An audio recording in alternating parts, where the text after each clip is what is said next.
Well, in 2022, HBO did the Winning Time series, which focused on the Showtime Lakers.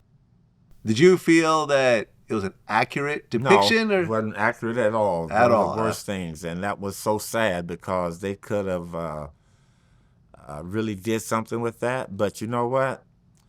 Because of that, a couple other ones came out, Legacy, and Magic put his out that kind of like gave a true account of what Showtime Laker basketball was about at that time. But yeah, that show was not accurate, and it offended a lot of people. From your point of view, what was the worst part of that series? The worst part of that was the way they depicted Jerry West. Jerry West was not like that at all. He wasn't a cursor. He wasn't walking around the offices acting crazy, womanizing, or wherever they had him. I didn't see it. I'm just hearing this from what people were saying. I watched maybe one episode of that early, one of the first. I watched the whole thing. Yeah, I can't watch that because that's not who we are and who we were. But that was the worst thing that they could have done. And Dr. Buss was not an owner to walk around with a button all the way down to his belly button. And, you know, that's all. That was BS. Well, that next year, 2023, your brother, Mickey Cooper, was shot and killed. Mm-hmm. What was the situation around? Well, my brother was drug addicted, but he never hurt anyone. He appeared to be homeless, but he wasn't. But he was just one of those guys that just walked the streets. And he had a house up at our big house that we all grew up in. He still lived up there. And he collected coins. And I mean, I would give him a little money. Our mom passed away, so he didn't have that kind of money that he had, but he had a little bit, his little stipend that he got once a month.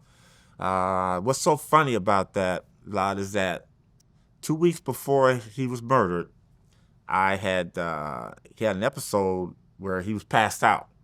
And we go get him to the doctor, and I take him the next day. I said, Mick, aren't you had enough? Yeah, I had enough, man. So we check him into a rehab place in Long Beach. And he stayed there. I bought him all these clothes and stuff. He stayed there for 3 days. And he was calling me every day. And I kept saying, man, you're not supposed to be calling every day. But they knew he was my brother, so they allowed it. Next thing I hear, I call up to my uncles, and my uncle go, oh, your brother's here. I'm like, what? So he's up there. And so his situation was he was staying wherever he kind of ended during the day. He would stay in this park that he was staying in was down the street from where we used to live when we were with my mom, when we were like 16, 17 years old. And he was asleep. And what's so funny about it is I coached at Cal State LA, and we were up in Idaho at a tournament. And at 4 o'clock in the morning, I remember just getting up. And I was looking around, and I was looking at my phone to make sure nobody called me. And I just couldn't sleep. I was moving around. And at 4:35, I finally kind of felt real calm enough to where, okay, go to sleep. So I go to sleep, wake up next morning, we play the game. And right after that game, I get a call. I got 38 messages on my phone. I'm like, what's going on? So I call, and one of my cousins tell me, Mike, your brother's been shot and he's dead. What? So I look at it, and there's a detective on there. So I called and left a message. Mr. Cooper's detective so-and-so from Pasadena. Can you give us a call at your earliest convenience? Long story short, when I get back home, I go to the detectives, and they tell me what happened. And my brother was killed at 4:28 in the morning. And what that 4 o'clock was is I knew something was going to happen, and he was asleep.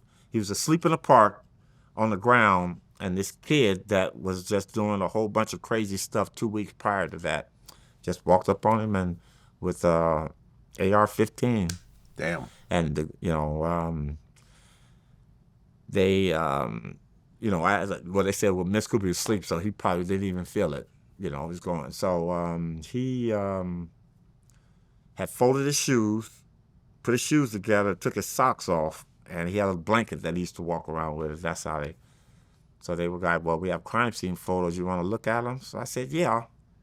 So I started looking at them. They had them like in stages until he finally got up on them. So I looked at him until he was like a few feet away, and then I didn't want to look at the other one. So, but yeah, Mickey was interesting guy. Never, ever went to one of my Laker games when I played. Never. Wow. But he used to ask me about, hey, I heard you played well. I said, Mick, come on to a game. No, that's not me. He wasn't like that. So, yeah. I'm sorry for your loss, man. Yeah, but you know what? He's not in any pain, and I just hated the way he was living. And yeah, he's with my mom, so I'm okay about that. But thank you.